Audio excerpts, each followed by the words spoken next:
Good morning.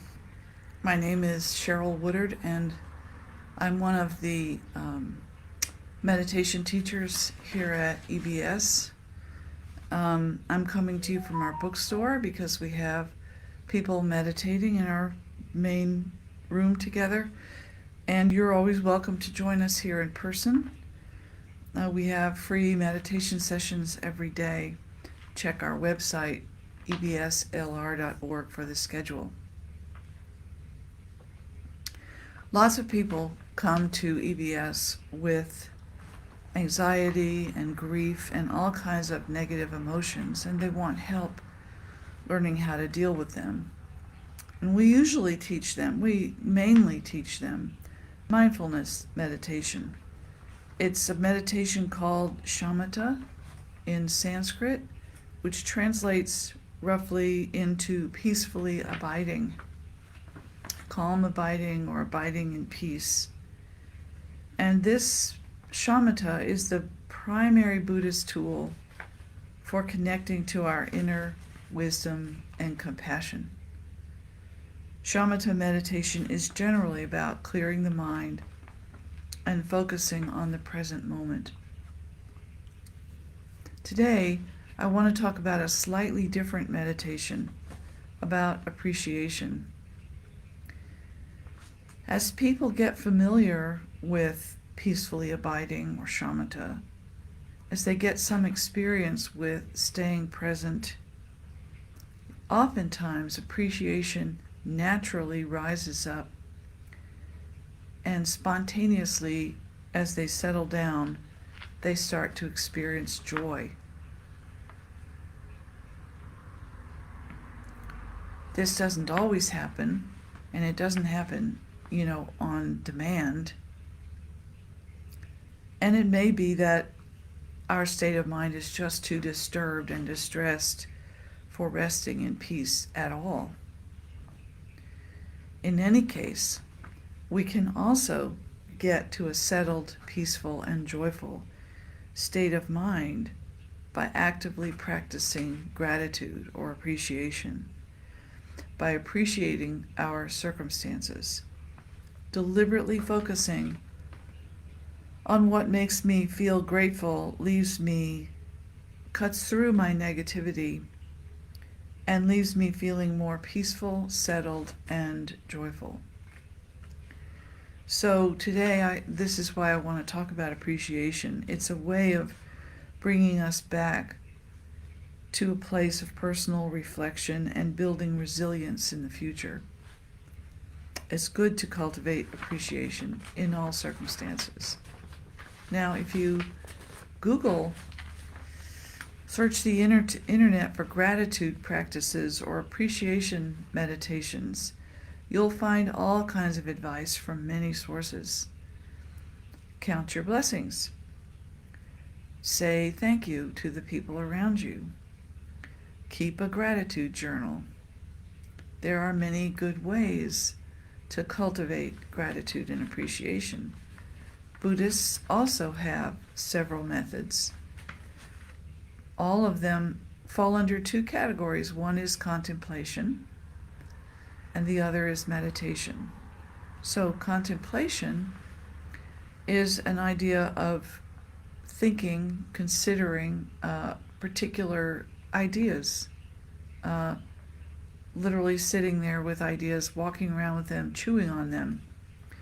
In the Tibetan Buddhist tradition that I follow, for example, every day we contemplate what is called a precious human birth, which is the birth that we are living in right now. We are enjoying a life where we are healthy enough to pursue spiritual practice, not distracted by extreme hunger, sickness, or war. A life that includes exposure to the Buddhist teachings and friends capable of guiding us along the Buddhist path. A life endowed with the ordinary and profound human qualities and capacities for learning and wisdom, and for love and compassion. knowing that these precious circumstances can change at any moment, at any moment. You can get hit by a bus, you can get sick, anyway, anything can happen. Knowing that it isn't going to last forever, we are determined to make good use of this opportunity as long as we're there. So that's a contemplation. Another one that one of my personal favorites right now is a practice the Tibetans do called Kora, Kora, which literally means to walk around. They circumambulate sacred objects or buildings or institutions or places, a forest, a mountain. So the idea is that you walk clockwise around the thing that you revere while you consider its importance in your life. And right now, what I'm doing is public libraries. And I go a couple of times a week to the library in my neighborhood, and I just walk around it 4 or 5 times. And to me, it's a symbol of all the goodness that America has sustained over the years, all the times that we've put our hearts and money together to make something really special and useful, like the public library. So that's another that's demonstrating my appreciation. At the same time, the practice of doing Kora softens my heart and helps me let go of any kind of rage or fear or negativity that is troubling me. So these ideas that they can train us to be less stuck in negativity, more open and more peaceful. And we can also build appreciation into the mindfulness meditation that we're already doing by pausing to reflect on the miracle of a breathing body, a beating heart, and a healthy mind. So today I would like to guide us in a mindfulness meditation that is focused on appreciation like that. And as you go through your day, you can also look for other ways to cultivate gratitude. So when you're meditating, we could do it like this. You could walk around your library, or you could do all the things you find on the internet. But the point is to let appreciation help you balance out the negativity that's arising in your life. So, I forgot to get a gong, so we'll just have to imagine the sound of a gong. So now, here's the meditation. Settle your body into an upright but relaxed position, securely seated on a good chair or cushion. Feel that you are supported by the earth, and if you feel any tension in your face or your shoulders or your belly, just let it go.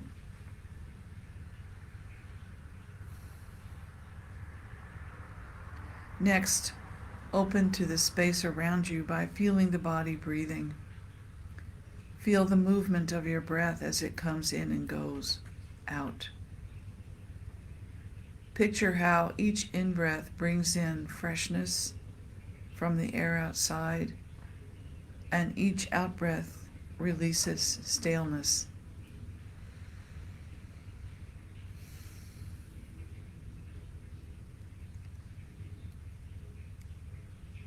This nourishing, effortless exchange goes on constantly, whether we're aware of it or not, whether we notice. It is happening behind our consciousness, so to speak. And I think that's really amazing. Your body is continually taking in freshness, exhaling staleness, and keeping you alive like that. Now, can you feel your heart beating?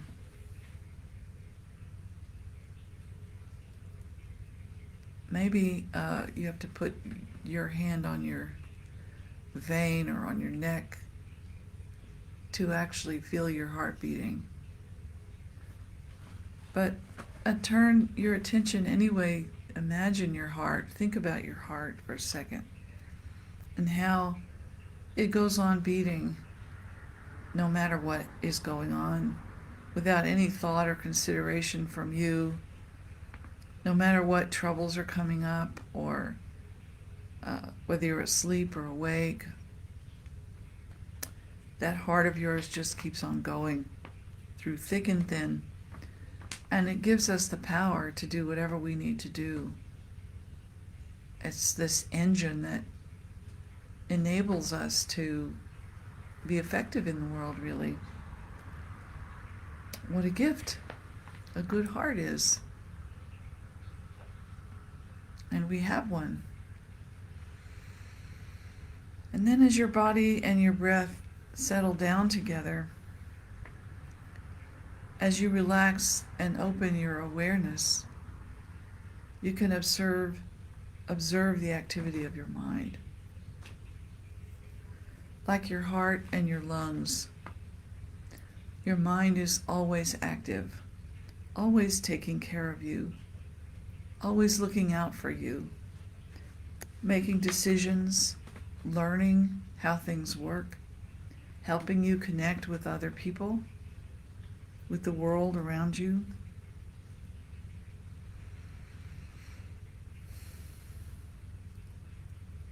Consider this. Among all the thoughts and ideas swirling around in your mind, the idea to pursue meditation arose, and you followed it. Whatever other negative emotions or ideas are floating around in our minds, this good one, appeared. And here we are. You're watching this video. I'm doing my daily meditations. We're all tapping into the natural wisdom and self-love that we are born with as human beings, that are part of our mind, part of our nature. So we are smart enough.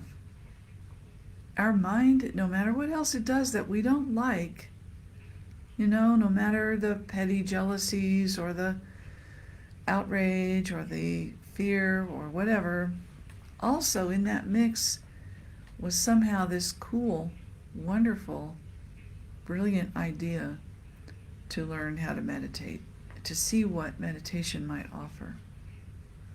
And here we are. How lucky we are to have such a mind.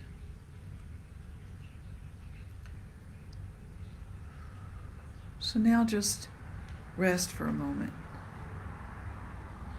Feel how the mind, the heart, and the lungs work together. Again, without conscious intervention. As your mind settles down, your breathing settles down, your heart settles down, they all kind of settle in together. Peace comes along. And they are all working together quietly.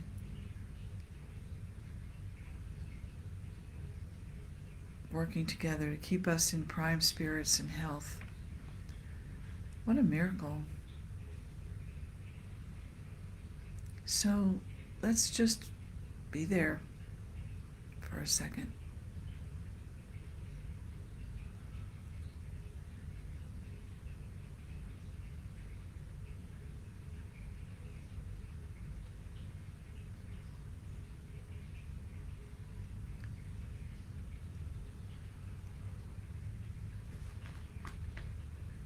And then before we get up to stop this session, we have one more step, and that is to extend the wish that you and everybody around you can be free from all suffering,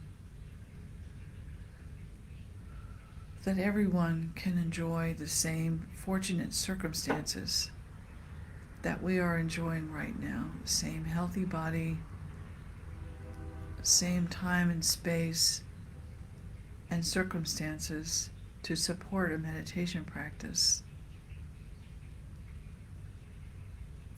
the same exposure to good examples of good people that we can emulate.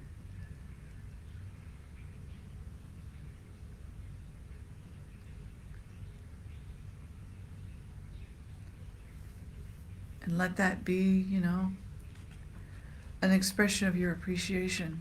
Maybe I'll see you walking around the library sometime. Anyway, tomorrow EBS has a Introduction to Buddhism class that I'm teaching. It's at 7 o'clock here in person and on Zoom. You can find out the details on our website, on the schedule page of our website. And on Wednesday nights, we have a weekly introduction to meditation that also starts at 7. It is not on Zoom. You have to come in person to that one. There are other events and programs on our website, and I hope you'll consider coming to join us. In the meantime, I appreciate you, and I hope to see you someday, and I hope this has been helpful to you. All the best. Bye-bye.